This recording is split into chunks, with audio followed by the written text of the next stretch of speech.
What's up, everybody? It's been about a month since we released our latest single, Heather, and thought I would do a little behind the scenes making of the music video. We wrote it like any other Adamic song. We got together and just jammed, got on his drums and I got on the guitar and we just sort of jammed it out. We've usually got, at any given time, we usually have around 40 or 50 demo ideas laying around, and they're usually cell phone recordings of us jamming. Terrible quality, but as long as we get the idea down, and then usually that'll sit there for months or sometimes years. And so I really don't remember this song as well, like how old it is. I know it's at least a couple years old, I think.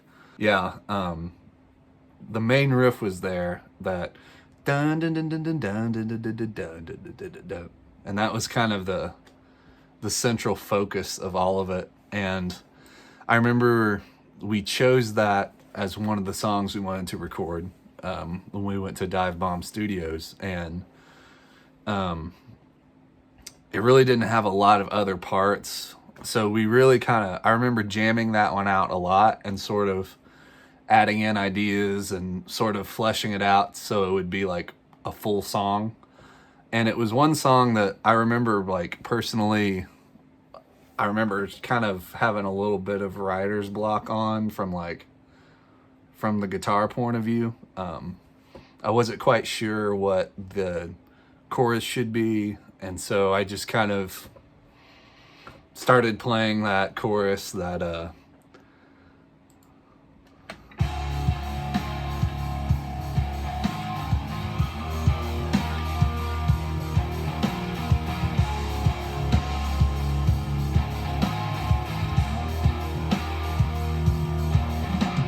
so it's just two chords, right? I mean, it's kind of continuously building, and I didn't necessarily feel like it was the strongest thing in the world, but that's the only idea I had at the time. And there are several ideas on this song that I actually ripped from another song. So there are actually some B-sides for the Sayings album. There were about 5 songs that back in 2019 we were going to originally do a 5-song bonus version of Sayings after it had been out for a while. And one of those songs had several parts. It had some parts in it that ended up being in Heather. This part,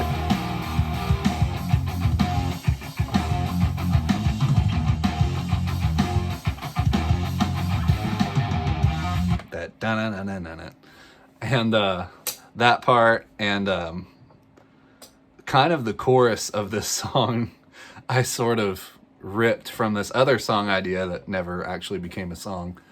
And I actually just shown that to Ian, had just shown that to him like within the last couple months. I played him that B-side and I said, listen to this, tell me what you hear. And he was kind of shocked because I had never told him that, and he hadn't thought about that song in a long time. But I'm much happier with the way it turned out on this song than the way it was on that other song, which will never become a song now because half of it was moved to be a part of Heather. So that's kind of an interesting tidbit that, just one of, I guess, our methods. It's still writing, if you want to call it that, but sometimes if we have an idea or a riff and there's not a lot to it, we'll sometimes if we can't think of anything new, we'll go to another song or another idea that we haven't used yet that maybe isn't totally complete, and if they're similar enough, we'll take apart from this demo, put it together, and sort of make a Frankenstein of separate song ideas. yeah, that's kind of what I did on this song. By the way, this audio I'm playing you is the demo version of Heather, which is why it sounds different. I think I had the mindset of like, I kind of had a little bit of writer's block, like I said, with this song musically. And so we recorded, the rhythms. I put some solo lead things on it here and there to kind of just get an idea of what might happen. And so we took this down there to Dive Bomb Studios I had the hope of like, okay, Andrew will really know as a producer what we should do to sort of spruce this up and make this song really pop. Like for instance, the bridge right here, and this is the demo version. I'll play it for you.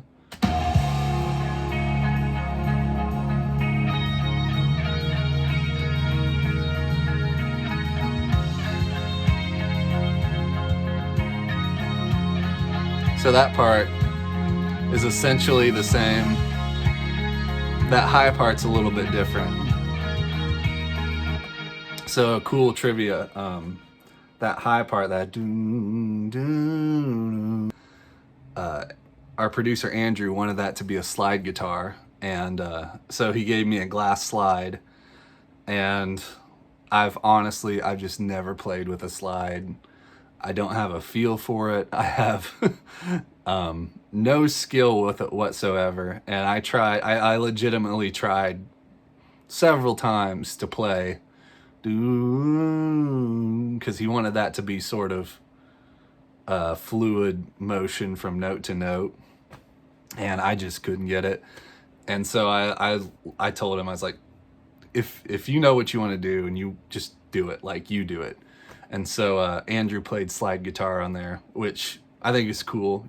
I love the fact that, he played something on this song because, I've always appreciated him as a guitarist, especially in Disciple. And it's not like a feature per se, but it was just cool to have him contribute something to the song. So yeah, it's kind of quiet.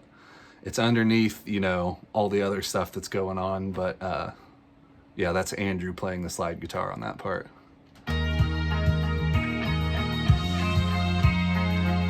So this next part coming up was just a guitar solo.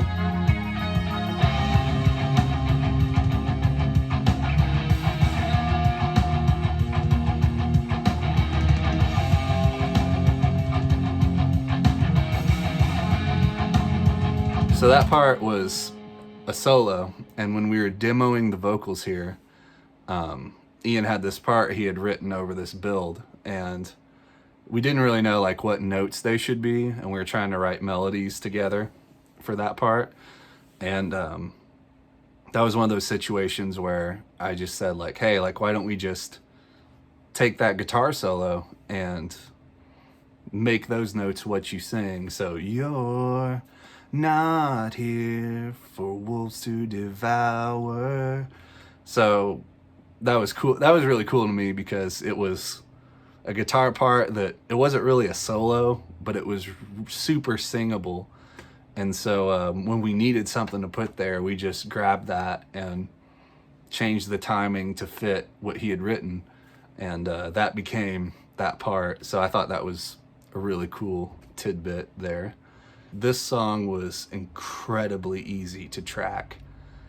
And I specifically remember like doing the bass track for this. Like, I think we knocked it out in like 3 takes total. We knocked out all the rhythms really quick.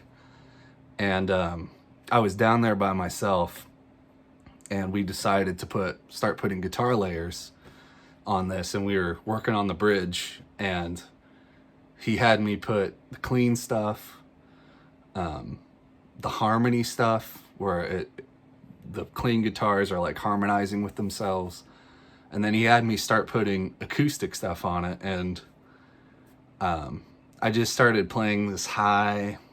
I wasn't playing full chords, but I was just kind of strumming this high stuff along with it. And I remember Andrew looking at me and being like, dude, that's amazing. Like, keep doing that. Let's do something else. And let's do something else. And it was like one of those moments where like we were just in the zone. You know, call it creativity, call it God, call it the Holy Spirit, whatever it is you want to call it. Like, I felt that moment where I was just locked in, and it was like I could do no wrong, and like all these ideas were just like flooding out of me, and it felt like I wasn't even trying. And we recorded a ton of stuff that day, mostly on this song in particular. And I, you know, usually whenever I record or anything like that, if I'm trying to do something creative and I've been working all day on it, I usually, like, my brain is like completely fried. Like I'm like burnt toast, where I'm just sort of like in a haze, or you know, I have nothing left to give, more or less. And at the end of the day that we finished working on this song for the guitars, I wasn't fried at all. But I had put like a ton of stuff on this song in particular, and a lot of ideas from our producer Andrew, but a lot of it was just stuff in the moment. And that's my favorite thing. You know, I like, you know, obviously we go into the studio with a plan and we have certain parts worked out, but I love it when there's sort of this magic moment, like in the moment at the studio, where you record something, you come up with something on the spot, and it ends up making the whole song like pop. And this song had one of those moments. It was so easy, you know, it almost felt like it wasn't even me. Like, I don't know, I feel like I can't take credit for the musical stuff that happened on this, because it felt like there was a higher power. So yeah, that's Heather. We've got a lot more music that we're going to be releasing in the very near future. And we're just so thankful for you guys supporting us, for sharing everything, for getting the video game case single, which was so much fun. That was such a cool thing. It was Ian's idea, and he designed it, and that was such a cool thing for us to put that out. And we've still got some copies of it left if you're interested. But yeah, it's just been a blast. We so appreciate everything you do to support this music. Until next time, we'll see you guys soon.